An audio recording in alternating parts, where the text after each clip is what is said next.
Alhamdulillah nahmaduhu wa nasta'inuhu wa nu'minu bihi wa natawakkalu alayhi wa na'udzu billahi min shururi anfusina wa sayyiati a'malina may yahdihillahu fala mudilla lahu wa may yudlil fala hadiya lahu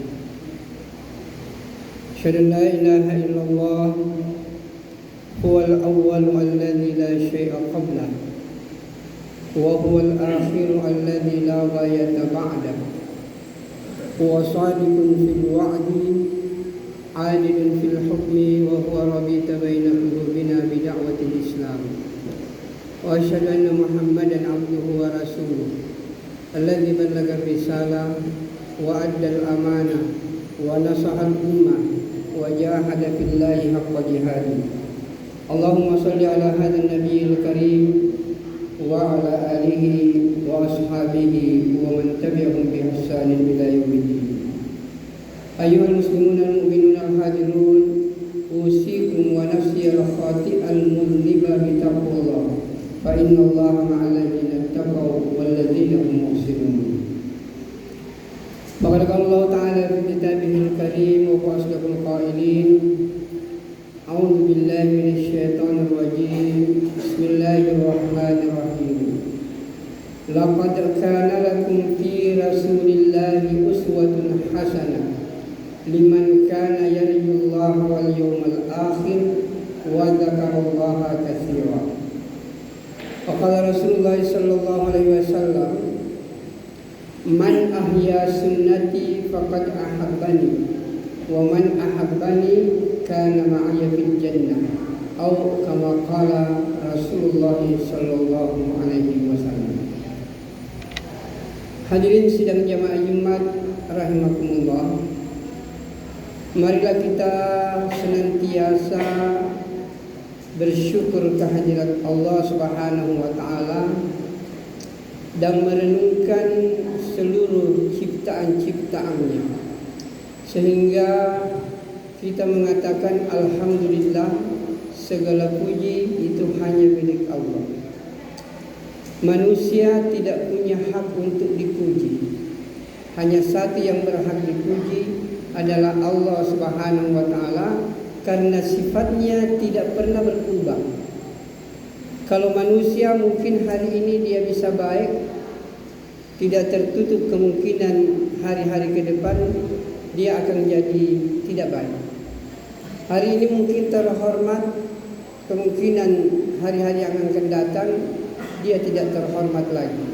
Jadi berfluktuasi kehidupannya. Jadi tidak punya hak untuk dipuji karena tidak stabil. Yang stabil itu hanyalah Allah. Tidak pernah berubah sifat-sifatnya. Dia akan melekat pada Allah sepenuhnya sifat-sifat kesempurnaan. Oleh karena itu tidak ada yang berhak disembah, tidak ada yang berhak dipuji, hanyalah Allah Subhanahu wa taala. Kalau ini saja kita amalkan dalam kehidupan, bahwa tidak ada yang kita sanjung, kita hormati melebihi daripada Allah, maka kehidupan ini akan menjadi baik.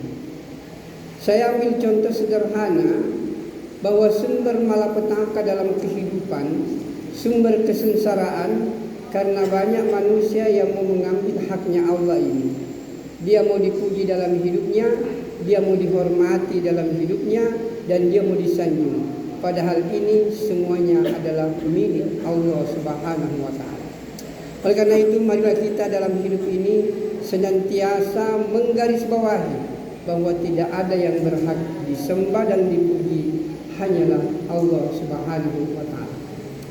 Salawat dan taslim mari kita senantiasa menyampaikan kepada junjungan kita Nabiullah Muhammad sallallahu alaihi wasallam. Nabi yang seharusnya seluruh perilaku hidupnya kita ikuti agar kita bisa menggapai kebahagiaan dunia dan juga kebahagiaan akhirat. Hadirin yang mulia, apapun yang kita cari dalam kehidupan Nabi tentang persoalan yang baik, semua pasti ada. Mau menjadi kepala rumah tangga yang baik, lihat kehidupan Nabi. Mau menjadi pemimpin perang yang luar biasa baiknya, lihat kehidupan Nabi. mau menjadi pemimpin negara yang sangat luar biasa baiknya, lihat kehidupan Nabi. Dan mau menjadi pemimpin dalam keluarga yang baik, lihat dalam kehidupan Nabi. Aspek apapun yang kita mau cari, semuanya ada dalam kehidupan Nabi. Itulah makna firman Allah tadi, laqad kana lakum fi rasulillahi uswatun hasanah. Sungguh dalam pribadi Nabi, seluruh aspek kehidupannya merupakan contoh teladan bagi kita. Hadirin sidang jamaah Jumat rahimakumullah. Kita sekarang sudah 17 Rabiul Awal. Kalau hari ini mungkin 18 Rabiul Awal. Karena Maulid tadi malam 17 Rabiul Awal. Hadirin yang mulia, saya ingin hanya bertanya sederhana. Kira-kira seandainya Nabi kita masih hidup dan dia bertanya kepada kita, wahai fulan, mintalah engkau kepadaku. Niscaya kalau kau minta kepadaku, aku akan berdoa kepada Allah agar permintaanmu itu dikabulkan oleh Allah Subhanahu wa taala. Kira-kira kalau pertanyaan itu disampaikan kepada kita oleh Nabi, apa jawaban kita? Apa yang kita minta dalam kehidupan ini? Hadirin yang mulia, ini saya kemukakan karena ada seorang sahabat yang sangat monumental yang pernah melayani Nabi. Seorang perempuan tua, tidak punya apa-apa, rumah pun tidak punya, sangat miskin, hidup tanpa ada yang dimiliki. Dan karena dia bagus agamanya, maka dia ditunjuk oleh Nabi untuk melayaninya. Semua kebutuhan Nabi, air wuduknya, kemudian apa-apa yang dibutuhkan dalam mengabdi kepada Allah, dia siapkan semuanya. Suatu ketika Rasulullah SAW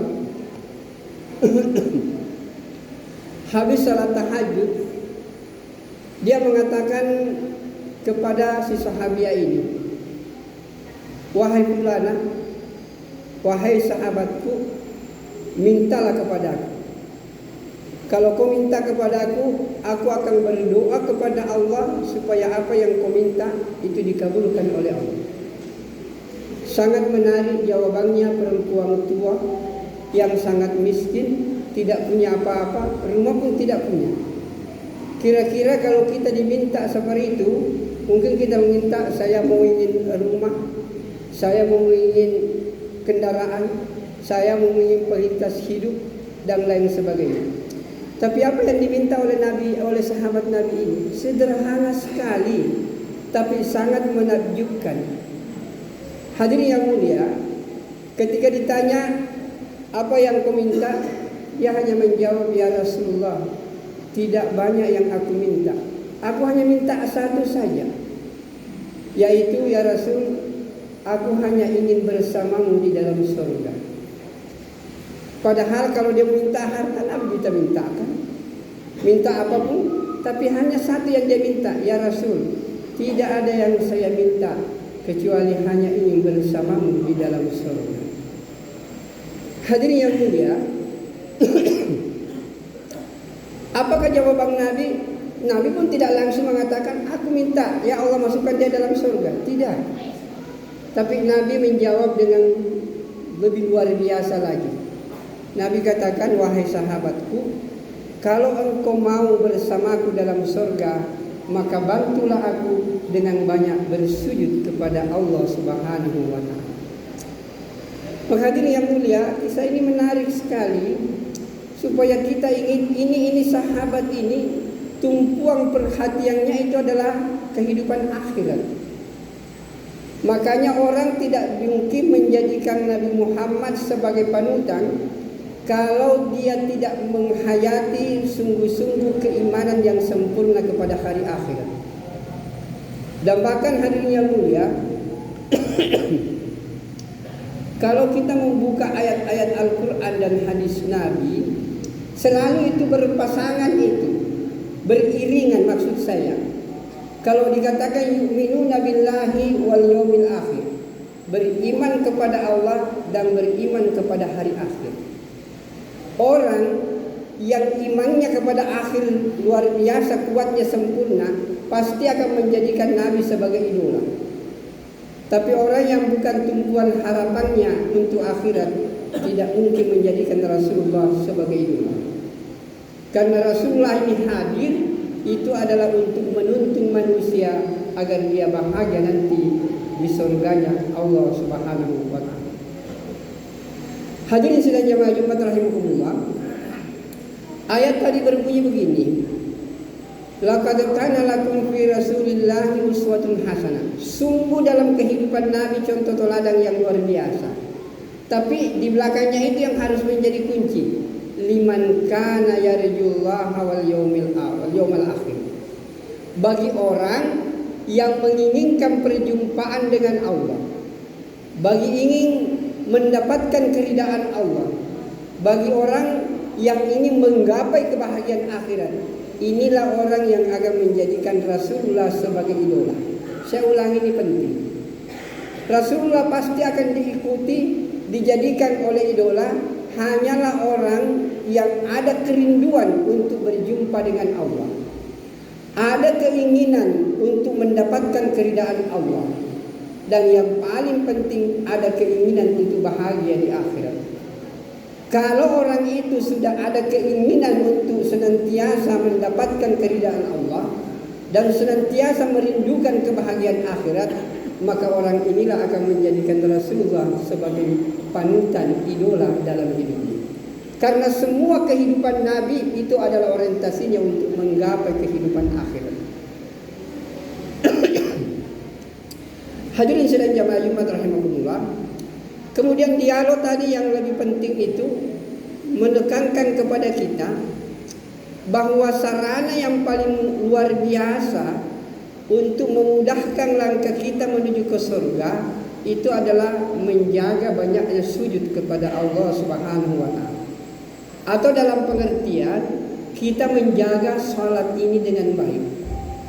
Kalau salat ini kita jaga dengan baik, yakin dan percaya kehidupan akhirat akan kita dapat dan dunia pun juga akan bahagia. Bahkan dalam sebuah hadis Rasulullah Shallallahu Alaihi Wasallam menjelaskan, ini hadis qudsi. Allah berfirman, siapa yang menjaga salatnya dengan berjamaah 5 kali sehari semalam di tempat azan dikumandangkan di awal waktu atau sebagaimana bunyi hadis yang lain, maka apa kata Allah? Aku akan menjaminnya dengan surga. Dan siapa yang tidak menjaga salat ini dengan berjamaah di tempat azan dikumandangkan di awal waktu, maka tidak ada jaminan baginya. Bahkan dalam hadis-hadis yang lain dikatakan, siapa orang yang menjaga salatnya berjamaah 5 kali sehari semalam, maka orang ini akan masuk surga dengan tersenyum-senyum. Dan hadis yang lain menjelaskan, orang yang menjaga salat seperti ini di akhirat tidak akan diperiksa oleh Allah Subhanahu wa taala. Dia akan masuk surga tanpa hisab. Bahkan kalau kita lihat dalam hadis yang lain, Rasulullah Shallallahu Alaihi Wasallam menjelaskan, siapa yang menjaga salat 40 hari berturut-turut, tidak usah terlalu banyak, 40 hari berturut-turut, tidak ketinggalan takbir bersama imam. Kalau imam mengatakan Allahu Akbar, dia juga mengatakan Allahu Akbar di belakang imam. 40 hari tidak pernah masbuk, 5 kali sehari semalam. Siapa orang yang mampu untuk salat seperti ini, maka Nabi katakan 2 jaminannya. Yang pertama, bebas dari api neraka, dan yang kedua, bebas dari sifat munafik. 40 hari berturut-turut. Hadirin yang mulia, mari kita tanya diri kita masing-masing, termasuk diri saya. Sudah pernahkah kita selama 40 hari tidak pernah ketinggalan takbir bersama imam berturut-turut? Kalau 39, kemudian apa lagi satu, mulai lagi harus satu. Pertanyaannya, sudah pernahkah 40 hari dalam hidup kita sholat ini betul-betul kita kerjakan dengan berjamaah? Kalau belum, bagaimana kira kita akan menggapai kenikmatan surga nanti di akhirat? Atau dengan perkataan lain begini, saya menggugah diri saya yang juga hadirin, Islam ini adalah agama kebahagiaan. Tetapi Islam ini akan mendatangkan kebahagiaan kalau ajarannya diamalkan, bukan dipelajari saja. Karena agama itu 3, dipelajari, diamalkan, disampaikan. Pelajari Al-Quran, amalkan Al-Quran, sampaikan Al-Quran. Pelajari Islam, amalkan Islam, sampaikan Islam. Barulah agama ini akan terasa nikmat dalam kehidupan kita. Maka hadirin yang mulia, saya ingin menggugah kita semua, mari kita berpikir sama-sama. Dalam 1 bulan terakhir ini, atau dalam 40 hari terakhir ini, sudah adakah satu amal agama yang kita lakukan dengan rutin? Misalnya, dalam 40 terakhir ini, sudahkah kita salat berjamaah? Atau sederhana, dalam 40 hari ini, sudahkah kita salat tahajud terus-terus? Atau kita sudah salat duha terus-terus? Atau kita sudah membaca Al-Quran setiap pagi atau setiap hari? Satu saja. Kalau sudah ada satu amal agama yang kita kerjakan dengan rutin, maka hadirin yang mulia, ketenangan sudah mulai kita akan rasakan. Saya ulangi, ini penting. Kalau dalam 40 hari ada satu amal agama yang kita kerjakan dengan sungguh-sungguh, maka hadirin yang mulia, lambat laun ketenangan dan kenikmatan dalam beragama akan kita rasakan. Dan satu hal yang harus kita garis bawahi, bahwa sebenarnya semua perintah-perintah agama yang diwajibkan oleh Allah, sebenarnya itulah kebutuhan manusia. Saya ulangi, ini penting. Semua kewajiban-kewajiban agama yang diwajibkan kepada kita itu sebenarnya kebutuhan manusia. Cuma bahasa Allah itu adalah mewajibkan. Saya kasih contoh sederhana sebagai penutup. Sholat ini kan wajib. Kalau kita masih menganggap sholat ini sebagai suatu kewajiban, maka itu berat untuk melaksanakannya. Masih terasa ada beban. Tapi kalau kita menganggap bahwa sholat ini adalah suatu kebutuhan, maka yakin dan percaya sholat itu sudah mulai kita nikmati. Sama dengan makan. Makan adalah kebutuhan kita. Dan kalau kita tidak makan, luar biasa susahnya itu. Minum juga kalau kita haus adalah kebutuhan. Dan kalau kita tidak minum, ada terasa susah dalam diri kita.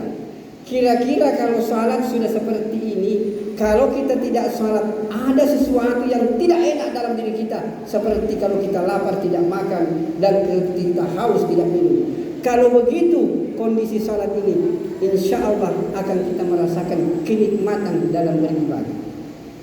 Dan ketika kita menganggap ibadah ini sebagai suatu kebutuhan, maka lambat laun kita akan merasakan bahwa ibadah ini adalah suatu kenikmatan. Sehingga Nabi katakan dalam hadisnya bahwa sesungguhnya sholat ini adalah puncak kenikmatan dalam hidup. Sehingga Nabi, apapun yang terjadi dalam hidupnya, semua persoalan dia larikan ke sholat untuk meminta pertolongan kepada Allah Subhanahu wa Ta'ala. Mudah-mudahan kajian sederhana ini memberikan wawasan kepada diri saya dan kepada kita. Mari kita tegakkan ini agama. Agama ini akan mendatangkan kebahagiaan hanyalah ketika agama ini diamalkan. Dan siapa yang mengamalkan agama, yakin dan percaya pasti akan bahagia dalam hidupnya, khususnya menegakkan salat berjamaah. Saya ingin menutup khutbah ini dengan sebuah pendapat seorang ulama besar. Beliau katakan sederhana, seandainya umat Islam di seluruh dunia tidak perlu 100%. Cukup 50% saja umat Islam di seluruh dunia menghidupkan salat berjamaah, maka engkau akan melihat pertolongan Allah akan turun kepada kita. Saya ulangi, ini penting. Beliau katakan, seandainya umat Islam tidak usah 100%, cukup 50% saja yang sudah menegakkan salat berjamaah, maka yakin dan percaya pertolongan Allah akan datang kepada kita. Tapi mari kita lihat dalam kehidupan kita, dimanapun kita berada, di masjid ini atau di masjid-masjid yang lain, kira-kira kalau salat subuh, kira-kira sudah adakah 50% penduduk yang ada di sini salat berjamaah? Jangankan 50% Pak, 10% saja masih susah untuk tercapai. Maka inilah perjuangan kita bersama, bagaimana memakmurkan masjid, bagaimana mengajak orang lain untuk senantiasa memakmurkan masjid. Kekuatan Islam, pemersatu Islam, tidak ada yang lain, Allah letakkan di salat berjamaah. Kalau Anda melihat Islam ini bersatu, kuncinya di salat berjamaah. Ketika imam sudah mengatakan Allahu Akbar, semua kita ikut. Tidak tahu yang mana NU, yang mana Muhammadiyah, yang mana apa. Satu takbir, semuanya ikut. Tidak tahu lagi organisasi apa yang dia miliki. Kalau takbir sudah dikumandangkan Allahu Akbar, kita akan bersatu untuk sujud kepada Allah Subhanahu wa taala. Maka jadikanlah salat ini sebagai sumber persatuan dan makmurkanlah masjid di mana kita berada. Barakallahu li wa lakum fil Qur'anil azim wa nafa'ani wa iyyakum bima fihi minal ayati wa dzikril hakim wa taqabbal minni wa minkum tilawatahu innahu huwas samiul alim.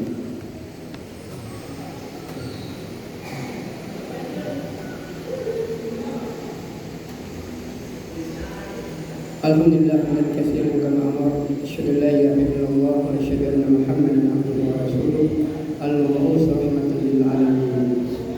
Ayyuhal muslimun al-mu'minun al-hadirun, usikum wa nafsi al-khati'an al-mudniba bi taqwallah, fa inna Allaha ma'al ladzina taqaw wal ladzina hum muhsinun. Qala Allah ta'ala fi kitabihil karim wa wasdaqul qailin, a'udzu billahi minasy syaithanir rajim, bismillahirrahmanirrahim. Wal 'asr innal insana lafi khusr illa alladzina amanu wa 'amilus shalihat wa tawassaw bil haqq wa tawassaw bis sabr. Mari kita berdoa. Bismillahirrahmanirrahim. Alhamdulillahirabbil alamin. Allahumma shalli ala Muhammad wa ala ali Muhammad kama shallaita ala Ibrahim wa ala ali Ibrahim wa barik ala Muhammad wa ala ali Muhammad kama barakta ala Ibrahim wa ala ali Ibrahim fil alamin innaka Hamidum Majid. Allahumma ansur man nasara ad-din wa ahsin man hatara al-muslimin. Allahumma ighfir lil muslimina wal muslimat wal mu'minina wal mu'minat al ahya'i minhum wal amwat innaka sami'un qaribun